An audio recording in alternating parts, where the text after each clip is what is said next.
আসসালামু আলাইকুম। Recipes and blogs by Shamima Afrin চ্যানেলের পক্ষ থেকে নতুন একটি রান্নার ভিডিওতে আপনাকে স্বাগত জানাচ্ছি। আমার আজকের আয়োজনে আপনাদের জন্য থাকছে কবুতর ভুনা রেসিপি। তো চলুন কথা না বাড়িয়ে ঝটপট মূল রান্নায় চলে যাই। রান্নার জন্য প্রথমে আমি ফ্রাই প্যানে তেল দিয়ে দিচ্ছি। তেলটা একটু গরম হতেই প্রথমে আমি গোটা গরম মশলাগুলো এবারে দিয়ে দিলাম। এখানে দিয়েছি এলাচ, লং, দারুচিনি। কয়েক সেকেন্ড নেড়ে আমি পেঁয়াজ কুচি দিয়ে দিলাম। আরও কিছুটা পেঁয়াজ কুচি দিব। এবারে পেঁয়াজটাকে ভালো করে ভেজে নিচ্ছি। পেঁয়াজ ভাজার সময় চুলোর আঁচটা একটু কমানো আছে যাতে করে পেঁয়াজটা চট করে পুড়ে না যায়। পেঁয়াজটা খুব ভালো করে ভেজে নিয়ে তারপর মশলা কষানোর জন্য একটুখানি পানি দিয়ে দিচ্ছি। একটু পানি দিয়ে দিলে ভালো হয়, তাহলে মশলাটা পুড়ে যায় না। এবারে দিয়ে দিচ্ছি লবণ, তারপর দিচ্ছি হলুদ গুঁড়া, লাল মরিচের গুঁড়া, ভাজা ধনিয়া গুঁড়া, জিরা গুঁড়া, গরম মশলার গুঁড়া। সব রান্নায় তো এই কমন মশলাগুলোই চলে। আসলে রান্না কিন্তু খুবই সহজ, মোটেই কঠিন কোনো বিষয় না। আর এবারে আদা রসুন বাটাটাও দিয়ে দিলাম। এখন মশলাটাকে খুব ভালো করে কষিয়ে নিতে হবে। মশলা কষানোর উপরেই কিন্তু রান্নার স্বাদ নির্ভর করে। মশলা কষানোটা ঠিকঠাক না হলে মাংস রান্না কিন্তু অতটা মজা হয় না। আর এই যে এখানে আমি দুটো কবুতর কেটে ধুয়ে পরিষ্কার করে রেখেছি। মশলাটা যখন খুব ভালোভাবে কষিয়ে নেওয়া হয়ে যাবে, মানে এই যে মশলার উপরে তেল উঠে এসেছে, এই পর্যায়ে আমি কেটে ধুয়ে রাখা কবুতরের মাংস দিয়ে দিলাম।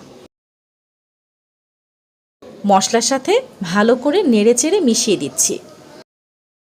কবুতরের মাংস রান্না হতে যেহেতু বিফ বা মাটনের থেকে অনেক কম সময় লাগে, সেই জন্য কেটে ধুয়ে রাখা এই ছোট আলুর টুকরোগুলো কিন্তু মাংসের সাথে একসাথেই দিয়ে দিলাম।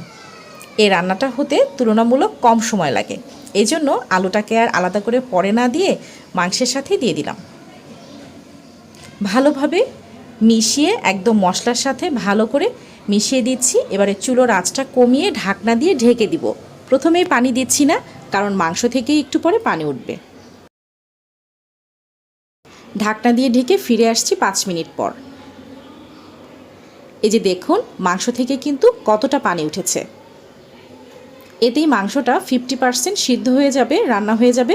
এভাবে কিছুক্ষণ পর পর ঢাকনা খুলে নেড়েচেড়ে আবারও ঢাকনা দিয়ে ঢেকে দিব, যতক্ষণ পর্যন্ত এই মাংস থেকে ওঠা পানি একদম টেনে না যায়। মাংস থেকে ওঠা পানিটা যখন একদম শুকিয়ে যাবে, সেই পর্যায়ে ঝোলের পানি দিয়ে দিব। কবুতর রান্নায় ঝোলের পানি একবার দিলেই যথেষ্ট। মানে বিফ রান্নায় যেমন আমরা 2 বারে ঝোলের পানিটা দেই, কবুতর রান্নায় 2 বার দেওয়ার প্রয়োজন নেই। এই যে খুব ভালো করে কষিয়ে নেওয়া হয়ে গেছে, আর রান্নাও 50% হয়ে গেছে। এই পর্যায়ে ঝোলের পানি দিয়ে চুলোর আঁচটা একদম হাই হিটে করে দিয়ে ঢাকনা দিয়ে ঢেকে দিব। কিছুক্ষণ পর ঝোলটা কমে একদম গাঢ় ঘন হয়ে যাবে। এই যে দেখুন, ঝোলটা কিন্তু ঘন হতে শুরু করেছে। আপনি যতটা ঝোল রাখতে চান তার একটু বেশি থাকা অবস্থায়, মানে এই যে এই পর্যায়ে আমি চুলাটা বন্ধ করে দিচ্ছি, কারণ ঠান্ডা হলে আরেকটু ঘন হয়ে যাবে। তো কেমন লাগলো আমার আজকের এই ছোট্ট আয়োজন? আশা করি ভালো লেগেছে। ভালো লাগলে অবশ্যই আমার চ্যানেলটি সাবস্ক্রাইব করতে ভুলবেন না। আপনারা সবাই খুব খুব ভালো থাকুন, সুস্থ থাকুন, আমার জন্য দোয়া করবেন। আল্লাহ হাফেজ।